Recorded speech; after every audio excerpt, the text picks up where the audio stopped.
আমাকে এক বাবা এসে প্রশ্ন করেছে, বাবা সনাতন ধর্মে ষাঁড় গরু বাড়িতে তাকে হিজড়া বানানোর অধিকার আছে কিনা? কথাটা বলছেন, মানে ষাঁড় গরু হিন্দুরা বাড়িতে রেখে তুলাতে পারবে কিনা, একেবারে বাংলা বলছি। এই ভালো করে শুনুন, এখন কোনো কথা হবে না। এই মা বসুন, বুড়ে মা বসুন, উঠে আটাতেছেন কে, একটু বসুন। এই ভালো করে যুবক সমাজ শুনবে, আমাদের সনাতনকে ক্ষুণ্ণ করার জন্য অহিন্দুরা আপনাকে তাদের ধর্মীয় আচরণ আপনার ধর্মের মধ্যে ঢুকিয়ে দেওয়ার চেষ্টা করবে। সনাতন ধর্মে ষাঁড় তুলানের কোনো অনুমতি নেই।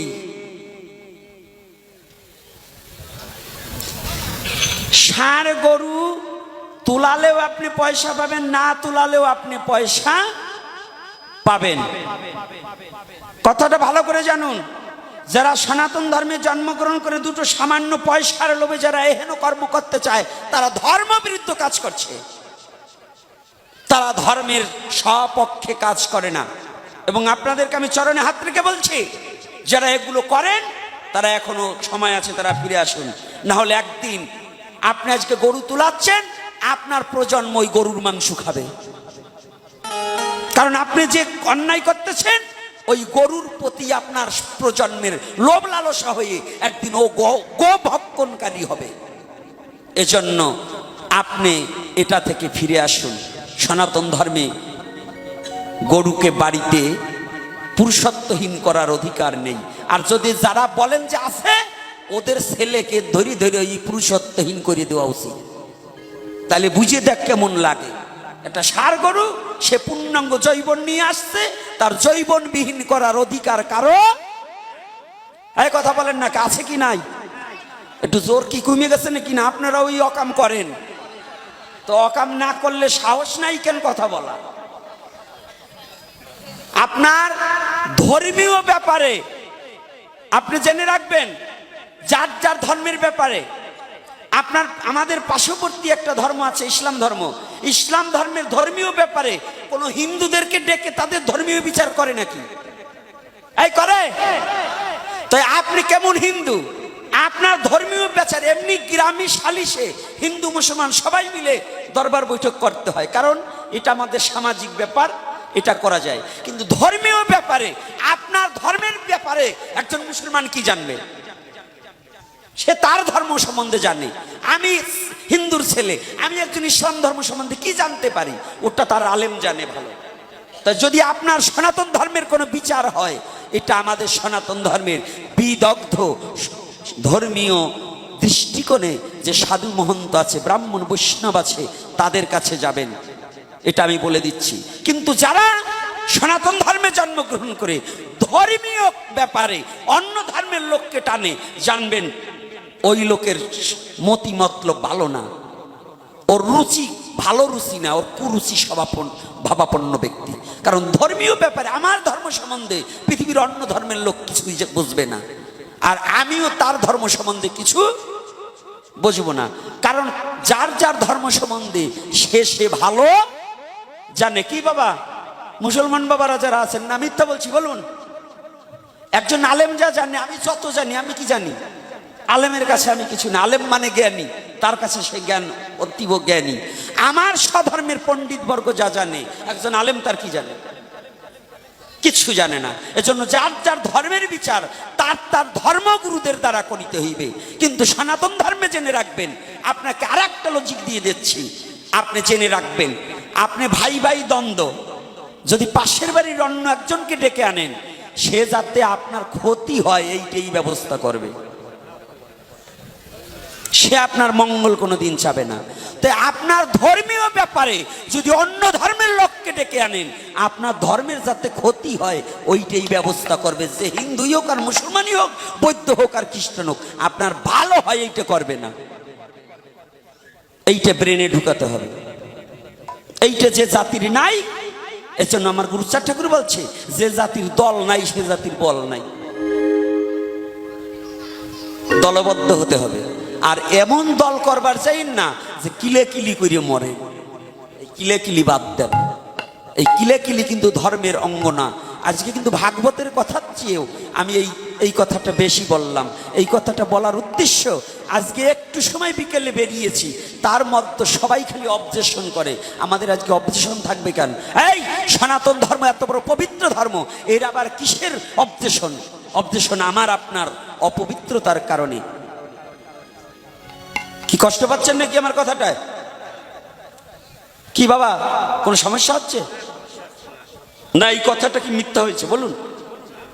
এটা আমাদের কি সচেতন থাকার দরকার আছে না? এই জন্য মায়েরা বাবারা সচেতন থাকবেন। আর একটা ব্যক্তি প্রশ্ন করেছেন ঔষধ অবস্থায় দান করা যাবে কিনা। এটা আমার এপিসোডগুলো একটু ফলো করবেন। বলছি কয় বাবা আমরা তো সব সময় মোবাইল দেখতে পারি না, আমাদের মোবাইল নাই, আপনি বলে দিলে ভালো হয়। হ্যাঁ, ঔষধ অবস্থায় দান করা যাবে। যা যদি তার মা বাবা কেউ বংশে কেউ মারা যায়, ওই অবস্থায় দান করবেন। কোনো ভগবানের সেবায় দান করায় কোনো নিষেধ নাই। টাকা দানে কোনো সমস্যা নাই। যদি টাকায় অপবিত্রতা থাকতো তাহলে এই যে আমরা যারা সাধুরা নিরামিষ ভুজিরা যখন কালেকশনে যাই, জাইলের কাছে তেও টাকা আনি, ওই জাইলে এক হাতে মাছ ধরে, ওই হাত দিয়ে টাকা ধরে, আনি ধরে না? তো টাকা নিয়ে কি করে নিরামিষ ভুজি হয়?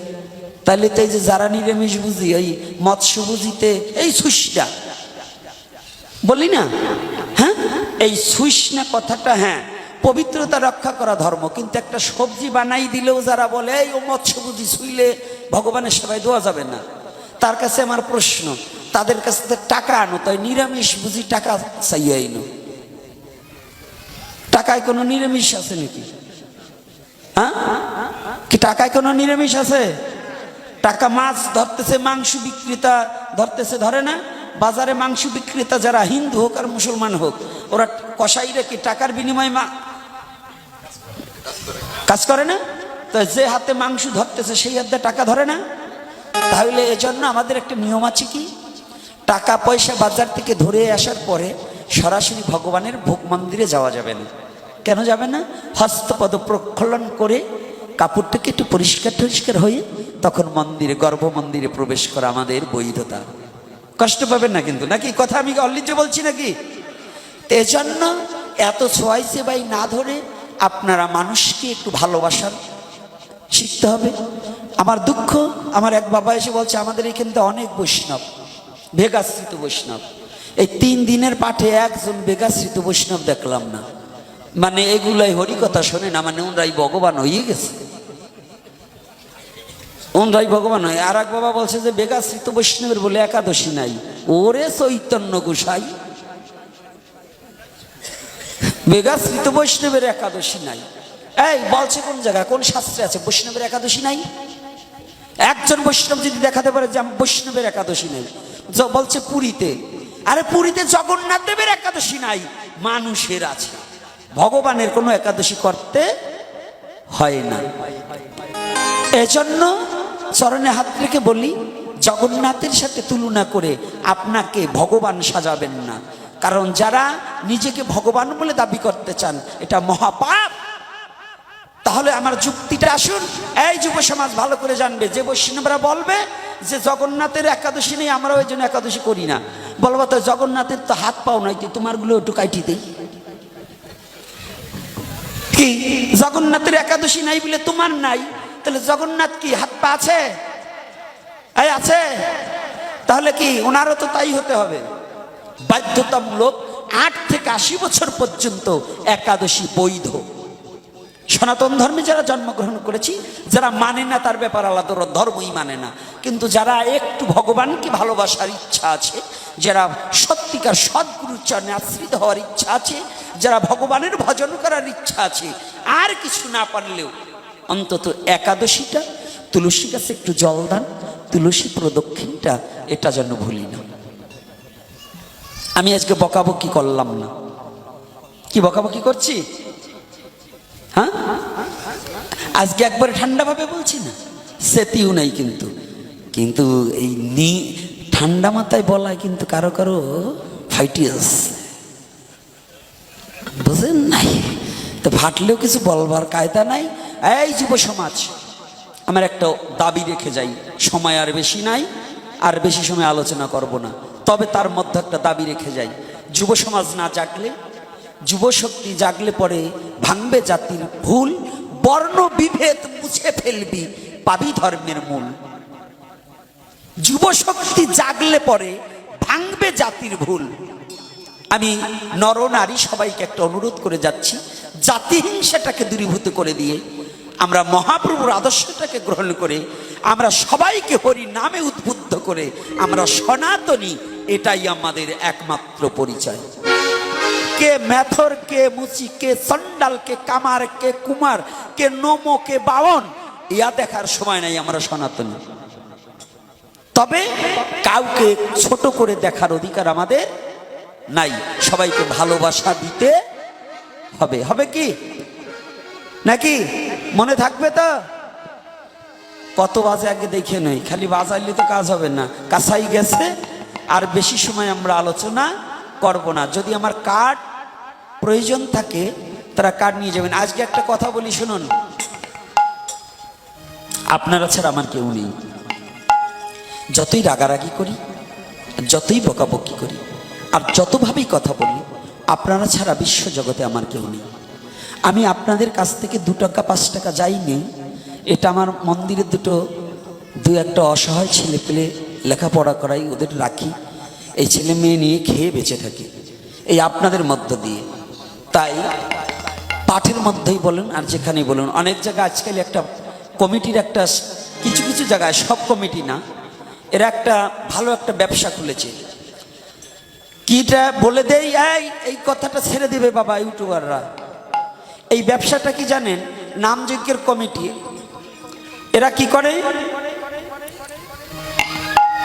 গ্রামে কালেকশন করে, নিজেরা চাঁদা দেয় না, আবার আসর কালেকশন করে, তারপরে ভাগবতের টাকা না নিলে বলে ওকে কীর্তনই হবে না।